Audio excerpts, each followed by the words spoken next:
Good afternoon, good evening, everyone. Welcome to our new conversation series, The Fightback, which profiles social entrepreneurs who have played a leading role in tackling the social and environmental fallout of the COVID-19 pandemic.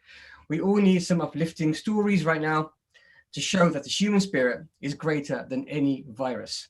My name is Dr. Patrick Patak, and I'm the director of the Social Impact Lab, the University of Southampton's community for students to gain knowledge, build skills, and learn from experience to lead sustainable social change.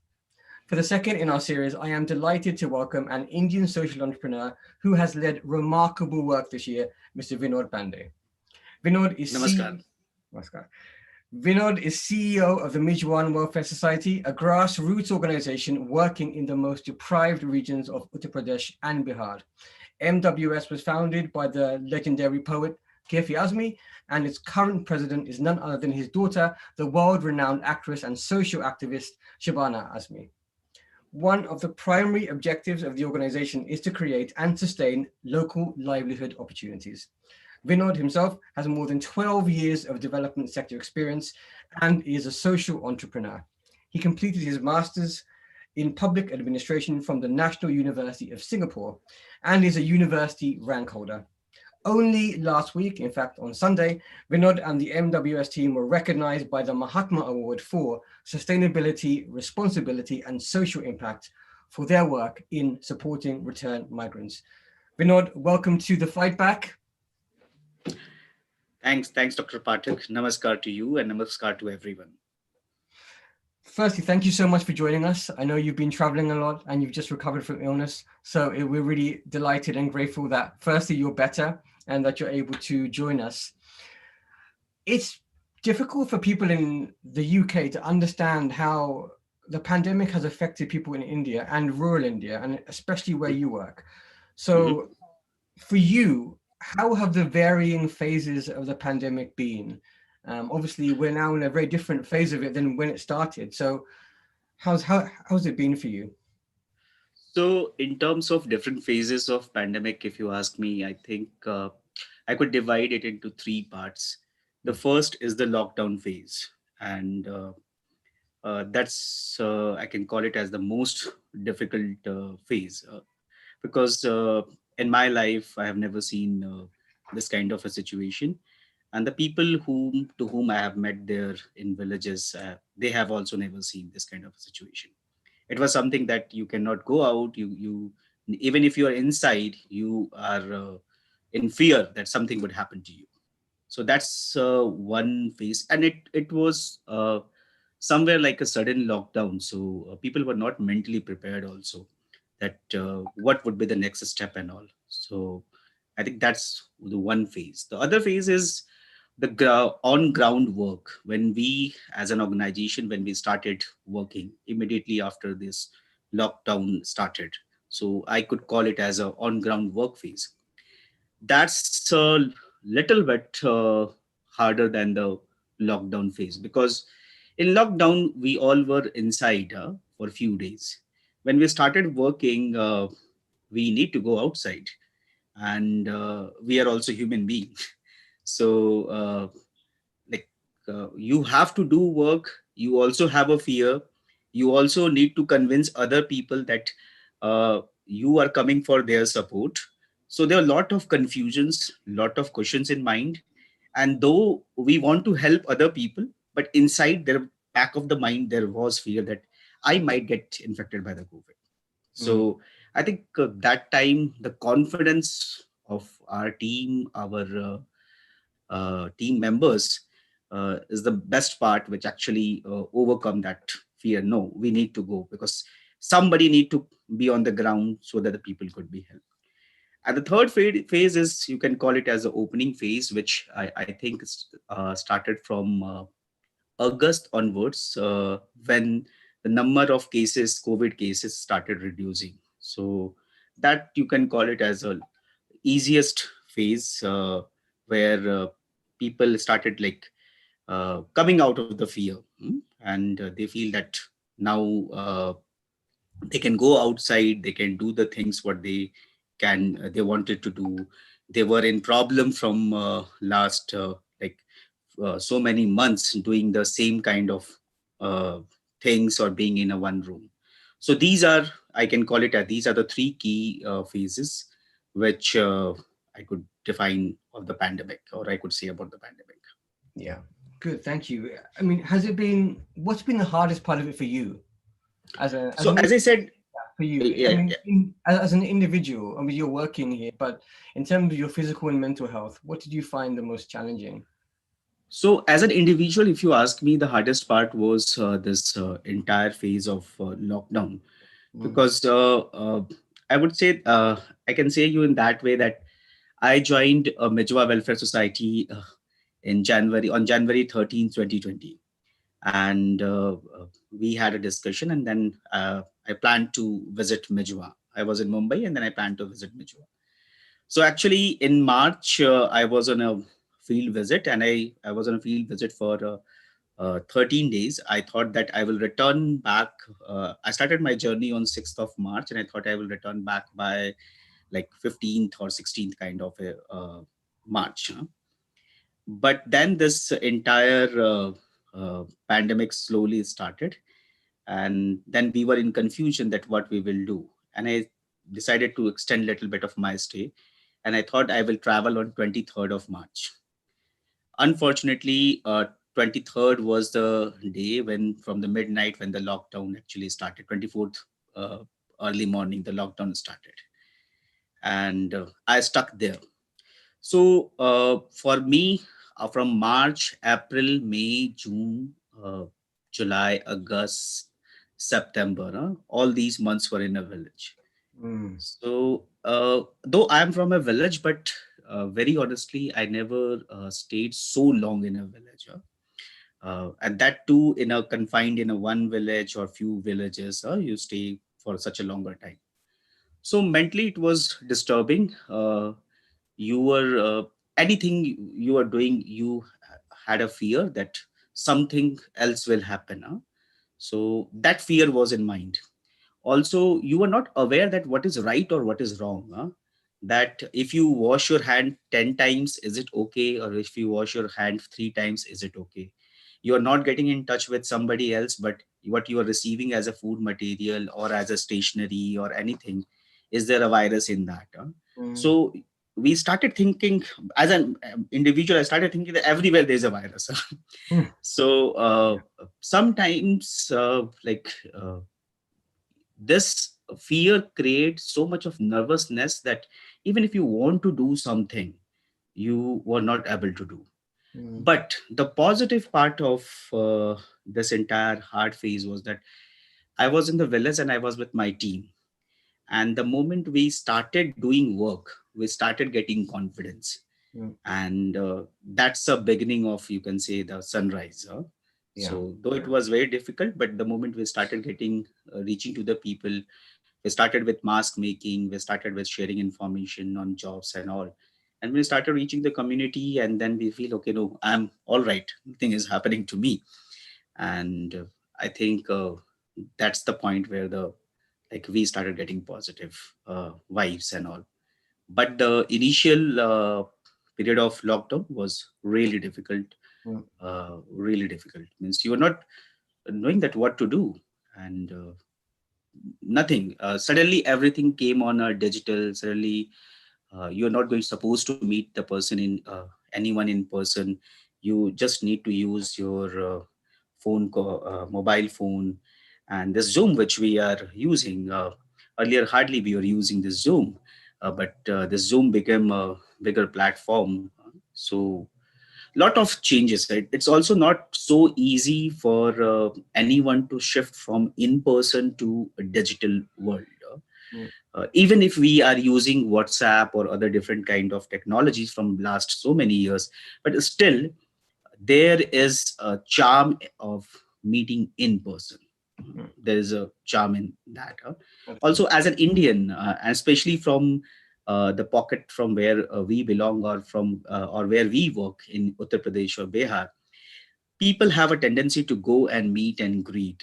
Namaskar. People sit in a like in a gatherings, and when this started, that was also a time of marriages and different other functions in villages. So everywhere there's a kind of panic.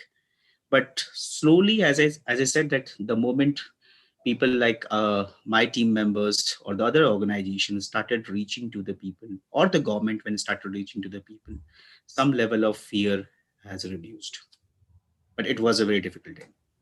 I can imagine. I can only imagine what it was like. And of course, you came into this role with lots of ideas of what you were going to do, and then suddenly everything had to adapt to the new reality of COVID. And could you just Also, just want to say one more thing. With this lockdown, all travel restrictions were there. So people were not able to travel. So, for example, Michwa village is about 145 kilometer from my parents' hometown, my own hometown. But I was not able to go. There's a fear. There is restrictions. There were a lot of approvals you require from the government if you want to travel. So either you accept or not accept, you have to stay at one place. But when we started moving and working on the ground, we started connecting with the government.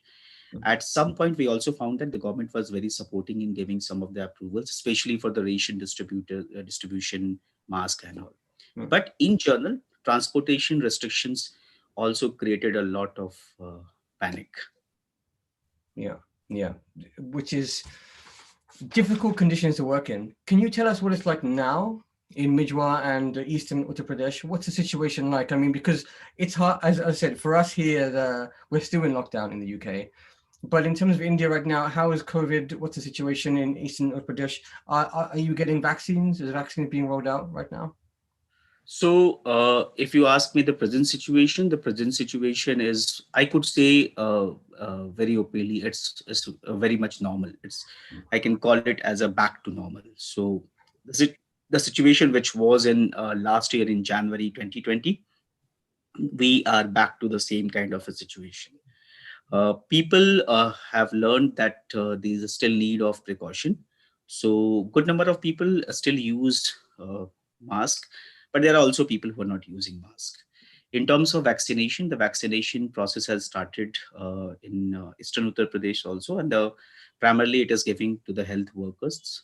So now it's mainly for the health workers. And yesterday the budget has announced, and there's a big amount of money for the vaccination. So we hope that everyone will get free vaccination. So that's a big thing. On the other side, I would also say that in India, especially in UP, Uttar Pradesh, and Bihar, the situation, if you look into, these are the states with possibly the less number of hospitals and the less number, or the not so well of healthcare facilities. But still, the number of COVID cases are less. One of the reason I could say is the basic food habit.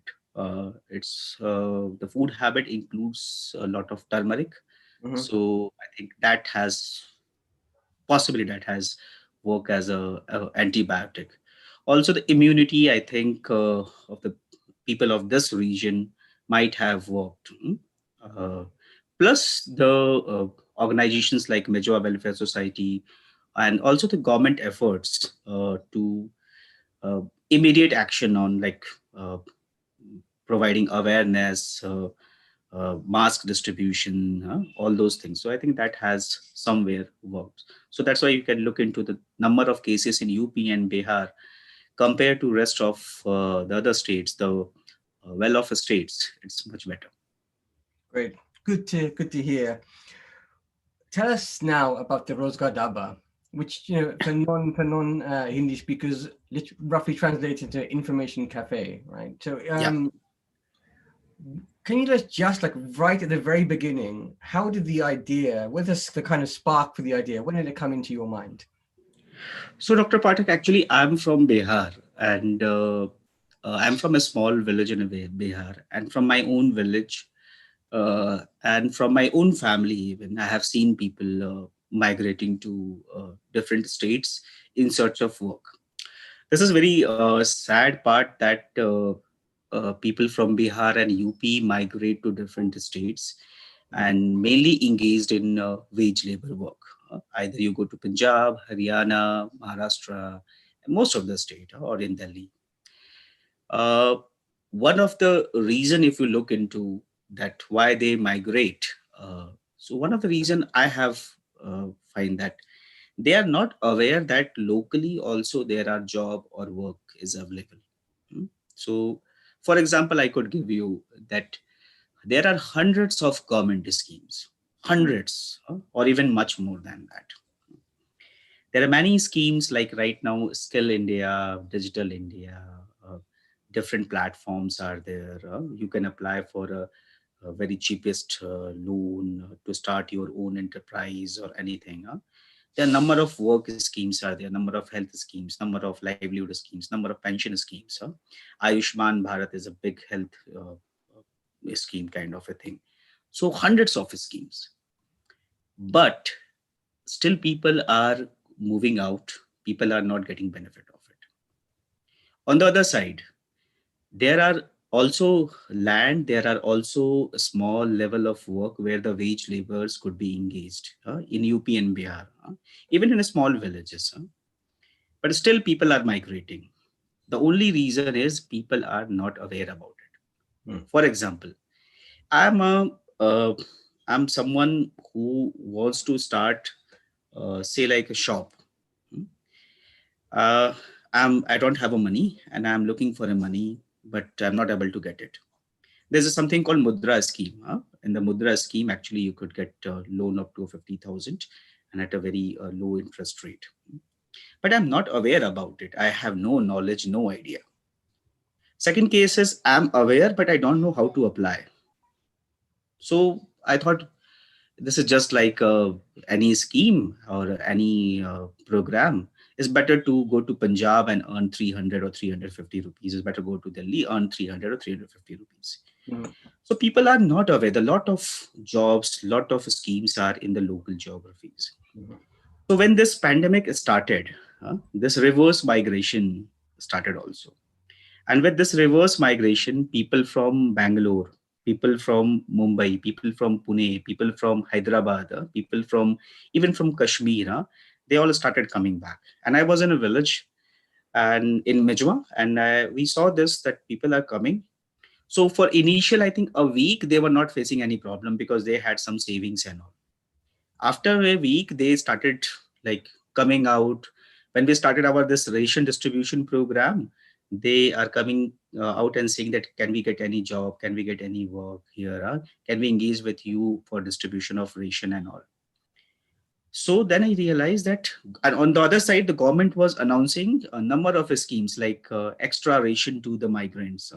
Then there was some income for the migrant, 1,000 rupees government was giving in their account. So a lot of schemes were coming for these people. On the other side, in this pandemic, if you look into, a lot of construction work has happened. So for the construction work, you need laborers, you need mason, you need other people to do the work. And then we realized that there's a lot of this local work and these people are here. So what we did that we started noting down the name of these all migrants and we started collecting the data on whatever the local work is available. And then we started our something called First Rozgar Dhaba. It's just like a LinkedIn for a village. Like we have a LinkedIn for the very high profile jobs and for the city people, but there's nothing uh, like that for the village people. So we started this and we started connecting these migrants with the local jobs available. Also when we are registering the migrants, we also started giving them information about the government schemes. So we realized that some of them they do not have bank account. We realized that some of them they have the Aadhaar card, but Aadhaar card is one of the mandatory card to receive, one of the document to receive most of the government schemes. So we realized that their Aadhaar card has a lot of errors. For example, if my name is Vinod, so instead of Vinod, my name is written Akash. My age is say like 35, so my age is written 55. So there were a lot of errors. Then my village address is something. So we thought this is a good way to support the migrants. So and everything is now online. So we started providing a service of Aadhaar correction, and that has actually helped a lot of migrants to receive a lot of government schemes.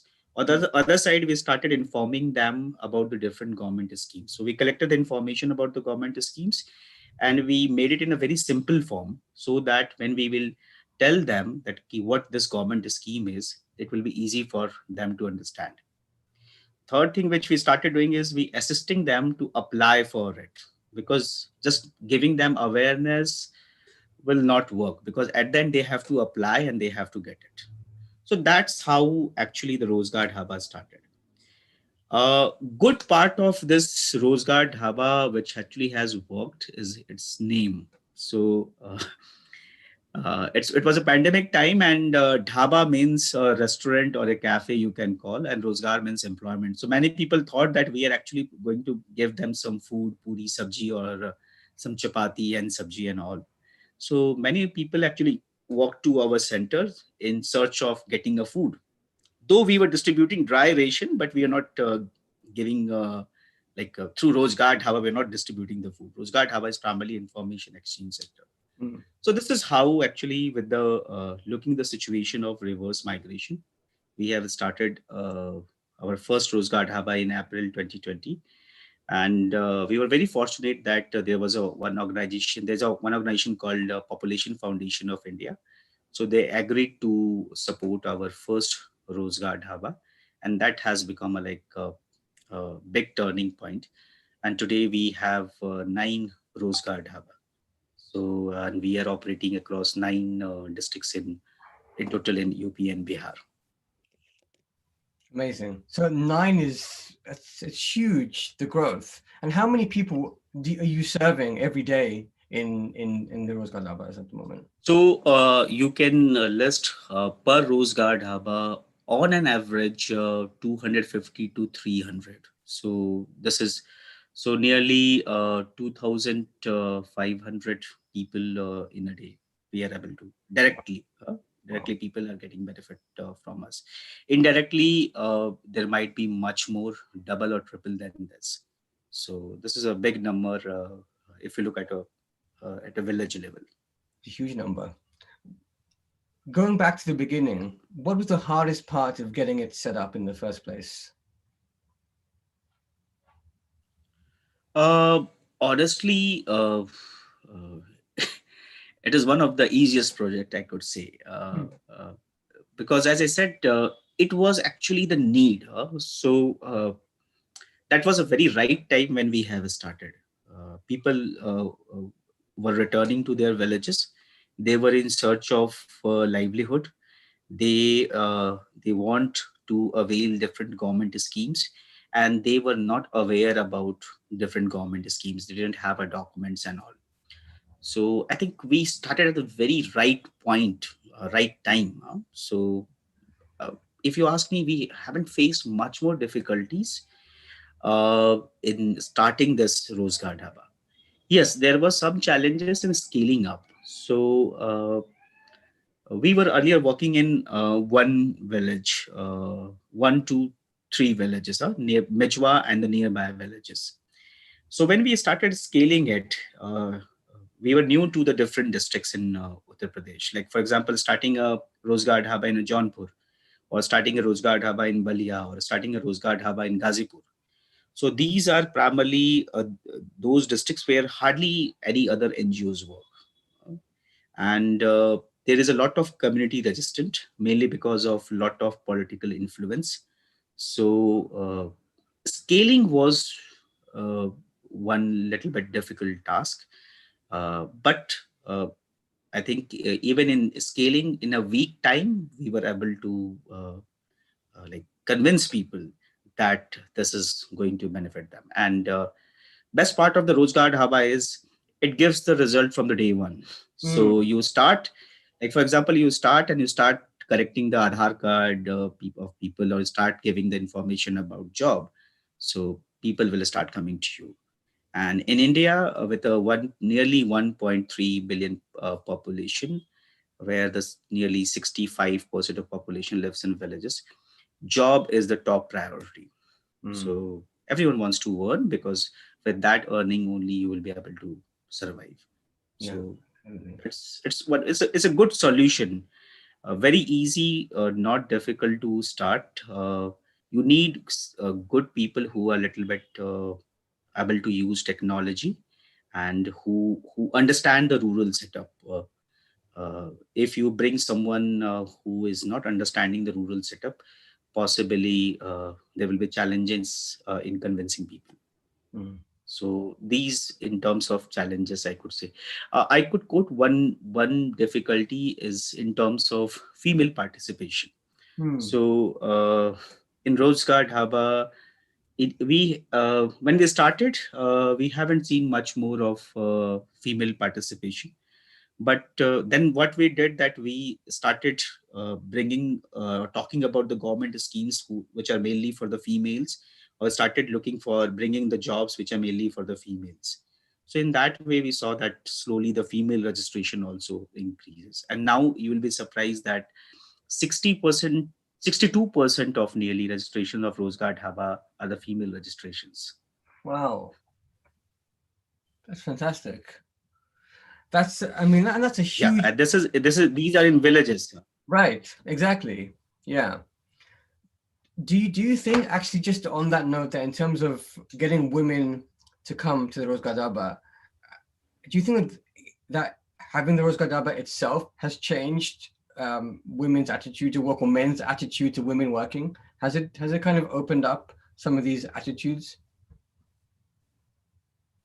Again, I will say, Dr. Pathak, it's all about information. Mm. So, when you give information to the community about that there are schemes for the women, when you give information to the community that there are jobs for women, I see that there are not much more hurdle. Mm. What happens in general, if you look, say that, for example, in Hindi, the word is called mazdoor. Mm. Okay. So Mazdoor, though Mazdoor defines both gender, it's defined that it's not say that male or female. Mazdoor means a wage labor or worker. But in villages, village setup, or even in urban setup, we feel Mazdoor means male. And we have a pre-notion that the work is mainly available for men. We don't think that there are a lot of work which women can do. For example, we have an embroidery center in Mijwa, and currently in Mijwa only 325 women are associated with that, and they are working. We have started another center in another district called Ambedkar Nagar, and you'll be surprised, in I think 39 days we have enrolled 100. Today we have completed 100 registration of women artisans. So there is work for women. What is important is that someone need to go to community and tell that this work is for women. There are work for women. Women can also earn money in villages by doing work. So someone need to tell that. So Rozgar Dhaba is doing that. Yeah. You become a voice, you become a loudspeaker. Okay, there is a work, there is a government schemes, women can apply for this government scheme, women can get benefit from this government scheme. Like, we have registered women headed families for this. There's a one scheme by central government where farmers get 6,000 rupees. So there are many women farmers registered for that scheme, and then they are getting benefit of it. So you just need to tell them, because they are not aware. Neither Right. women are aware, nor the men are aware that there are, or there could be, jobs or work for women. Yeah. Mm. In reality, there are. If you look into even for the government jobs, or even in the local jobs, there are a lot of work, a lot of job for women. Nobody is telling them. So we are just telling them, we are informing them. You've clearly, there's, as you say, there's big employment opportunities in, Yes. villages right now, but the trend has been for migration to the big cities. Do you think this is a trend that will change? Do you think the post-pandemic, where we will see a shift and we'll see more villages staying in villages, or do you think after a while, things will go back to normal, and we'll see that that same huge migration from rural India to urban India. So one thing I want to make it very clear, Dr. Pathak, that though there are many reports and there are many research available, and every all most of the research and most of the reports talks about that there is unemployment, there is no jobs and all. If you ask me, I think the issue is not that there are no jobs or no work. The issue is that people are not informed. Mm. Okay. So now coming to your question, Rozgar Dhaba kind of model, I see that there are now different government are also starting this kind of a model, not exactly the same model, but in a different way. But it all actually, it's not about the model, it's all about how you are involved in implementing that model. That makes a difference. So in in the districts or in the places where we are working with this Rozgar Dhaba model, I could say that there will be a less migration from those villages or those areas. But in general, if you ask me, people will return to cities because at the end they have to earn, they have to feed their family, and they have to survive. So if in villages they are not informed that there is a scheme for you, there is a work for you, what they will do with being in a village? Also, these migrants, they are not the super rich landlords, or they don't have a big agriculture land. And even some of them, I have seen that some of them have agriculture land. They are not interested in doing agriculture because they find that the input cost in agriculture is higher and the output cost or the output benefit is actually very less. So they will migrate. So the solution is that somewhere, and we are proposing actually to the different places in the different government, that somewhere government need to see that, because we have a 9 Rozgar Dhabas, and we in April we are going to do a thorough research study on all these Rozgar Dhabas. So somewhere government need to see that if this model could work, okay, why not this kind of a model with every panchayat in India? So this, we don't want to restrict migration with Rozgar Dhaba. Let me also clear this. Mm. What we want to do is to restrict the unsafe migration. This will also help to reduce the migration pressure on cities. Like hundreds of people going to Delhi. Uh, Mm. Out of 120 are getting 80 are actually creating a migration pressure. So possibly out of that 80, some 40 could get the work in their own villages. Hmm. So in that way, you can reduce migration pressure. And in that way, many people would be able to do much more things in their own villages, which will also help in reviving or strengthening the rural economy. So solution would be to have a Rozgar Dhaba at every panchayat level. And as I said that this migration will continue. Yeah. There are many people, they started going back. I remember when I spoke to some of the migrants in April, they said, we will never go back. Mm. And I know that some of them are now in Delhi or in Bangalore. Because in Hindi, there is a saying, पेट नहीं होता तो आपसे भेंट नहीं होता. Means if there's a no stomach, I would not meet to you. So stomach plays a big role. So you have to survive. So you will migrate. So people are migrating.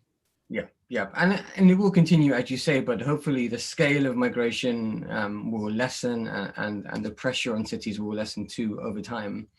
You've kind Yeah. of answered my next question already, but what's your plan for scaling the Rosgadaba, and do you see it evolving over time? So right now, obviously, it's focused on information about government schemes, about local employment opportunities. In 5 years, where do you see the Rosgadaba being? So I would say that at present we are restricting our scale only up to the 9 Rozgar Dhabas, Mm. and this is where we will directly work, and we will make these Rozgar Dhaba much more stronger. But we want that this solution would be scaled at a larger level, and that's why as I said earlier, that we are looking to present this model to the different state governments or the possibly even the central government. And we want to invite them, have a thorough look that this model, what the problems with this model, what's the good part with this model, is this model going to work or not. So in terms of a scaling, we have a plan for offline scaling and also the online scaling. So for offline scaling, as I said, to partner with mainly with the government, or also to partner with other NGOs if there are other NGOs who are interested in implementing this organization, this idea. So they would also be engaged. So these are the two ways in terms of offline. We are also thinking to have online that uh, possibly a mobile application of Rozgar Dhaba. Though initially when we have started it, and I had like initial doubt that uh, why somebody, because in villages what happened, even if you give them information on mobile, they will come and meet you and then they will verify you and then they will develop a trust. But I find that there are a lot of people use the smartphone. So somewhere having a mobile application could meet some section, especially the youth section, to get information on different schemes, different local jobs, or different other opportunities for them. So these are the two ways: offline, partnering with the government or with other organizations, and in online, having a mobile application. So in that way, we are planning to scale. Before scaling, we want to strengthen our current 9 Rozgar Dhaba in a much better way. And we invite any organization, anyone. See, it's very open. And as it's a YouTube live, I also want to say anyone can go to our any Rozgar Dhaba, see the documents, see the process, and please tell us what mistakes we are doing so that we can improve this. huh? And if something is happening good, tell us also that so that we can strengthen it. And because at the end, Bechwa Welfare Society uh, wants to bring a solution to address this bigger issue of unemployment, unsafe migration.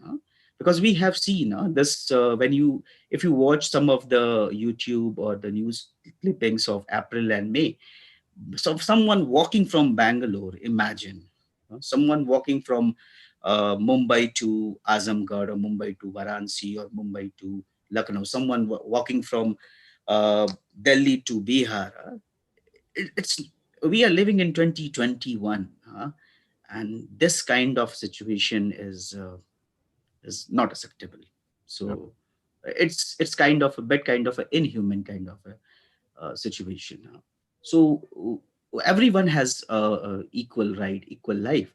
So everyone has to right to live and with a dignity and all. So I think this solution in the form of Rozgar Dhaba could help people to have a better dignified life in their own villages. So for that we need like anyone who wants to see our Rozgar Dhaba, they can visit our Rozgar Dhaba, they can see our Rozgar Dhaba, they can look into our documents. And if we are doing, we might be doing some of the errors, so people could correct us and people could guide us that how we can do and make it much better, so that it could become a possibly a better public policy solution and help a larger section of migrants or the village community. Excellent. Thank you, Vinod. Very well said. And it's great to see how open you are to feedback and to collaboration, which will only help to make this solution more sustainable and more successful. Apologies, everyone, due to a technical error. We've noticed that the link we originally sent is broken. So this will now be going out offline. So if you have any questions, then we will answer those questions after the broadcast. So please, if you're watching this offline, please keep your questions coming, and we will answer those questions after the broadcast is finished. Let's talk about how the pandemic has changed the way that you've organized and the way that you've worked. So has there been a really profound impact on you and the way that you've had to work? I mean, you talked about the fact that Zoom in particular, all this kind of online working We had some of it before, but nothing like the scale now. And I know that personally, the using all this tech is not maybe your preferred medium. Um, but in terms of individually, in terms of your team, how has it changed the way that you work? And will that continue, or has it, or will you kind of go back once restrictions are lifted properly? Will you go back to working the way that you planned to before? So, though it was a pandemic, but I would say that in the pandemic, we might be one among the few organization which has actually grown up from. You can understand from this that when the pandemic started, means in March, we were working in 1 to 3 villages, and today we are working in 265 plus villages. So it's a huge jump. We also have a different donors who are associated with us for supporting different projects. So in terms of organization, I think we have grown up. So, and I give a credit that we have established in this pandemic, we have established a lot of system to work. One of the system which we have, this pandemic has changed is that we became more disciplined. So it's that if we are going to work for somebody or if we are going to serve people, we need to be follow some of the very strict rules for us. Like when you are going and distributing a ration in a village, you wear your mask, you wear your gloves, you wash your hand. So you become more disciplined so that the people could follow you. So I think in terms of changing behavior, this I'm just giving one example. Also, when you are in the field, you are demonstrating as an example. Uh, so if you are not wearing mask or if you are not washing your hand, how could you expecting that you go and preach to the community that wash hand and wear a mask and all, and you yourself is not wearing. So I think pandemic has made me and my team a more disciplined person. Also, the pandemic, as I said, that there's a no time frame for it. You don't know how you will get the virus and all. So you follow a very uh, planned system of work, planned timeline. You schedule your things in a very proper way. So we became more systematic. So that's the first change which we have, like which we are experiencing. The second thing is either we accept or not accept, we all become digitally literate, Hmm. including me. So uh, uh, today I'm uh, though I'm nervous, but still I'm talking on this Zoom and live on YouTube. But I think before pandemic, I was not that level of confident on talking on Zoom or other platforms. So it's good to have a personal one-to-one WhatsApp video call, but not like this. So somewhere we became digitally literate, that how to use Zoom, how to use Google Meet, how to use WhatsApp video call, how to make a group calls, how to teach, how to interact, and how to use, like, one of the thing I have learned is Google Drive, that like we have an interesting MIS for the Rose Guard Hub. It's on a Google Drive. So different team fills that, and at one sheet you can see that. So these are the things which are existing earlier also, but we are not using much more. So I think this is a very positive change, that we learn something new in terms of our work thing.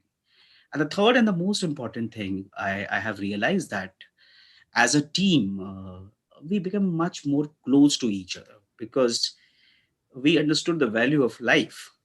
Hmm. Uh, I remember we have actually one in India. We have one website where you can see how many COVID cases, how many deaths, how many recoveries, and I in April and May we keep on watching every day for a few minutes how many cases are there and all, how many people are dying, and in the news you see the deaths and all. So we realize the value of life. So value of life is in being together. Hmm.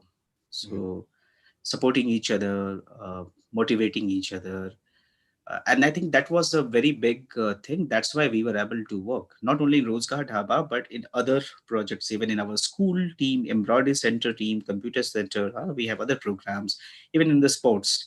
So we were connected to each other. We were motivating each other. Okay, no, you can do this. Okay, I will come with you for the distribution. So in my team, I have seen that we have a different centers in different districts, and people were ready to support each other because people were thinking if he or she can go outside and do a ration distribution or collect information for the Rozgar Dhaba, why not I can? So I think we have strengthened our trust and we understood the meaning of life is in being together. So these are the like changes you can understand in terms of work. Fantastic. It's so uplifting to hear that. And of course, the pandemic has taken a great toll on everyone, but that there are positive things that have come out of it, and that it's made us stronger in many ways, hasn't it? So that's really positive.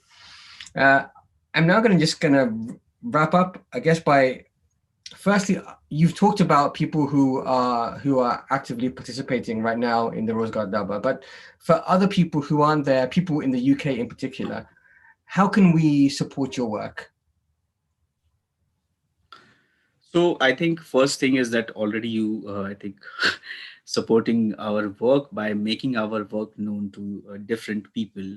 I think this is one of the channel through which like publicity you can call it in a very simple word, or making people aware about that what we are doing. But I see a larger role of students from University of Southampton or professors or the people from University of Southampton to see this initiative uh, to become a big solution for a big problem in the form that students could possibly we are a grassroots organization, we are based in a village, we do not have a very tech people who could like design a mobile application for us.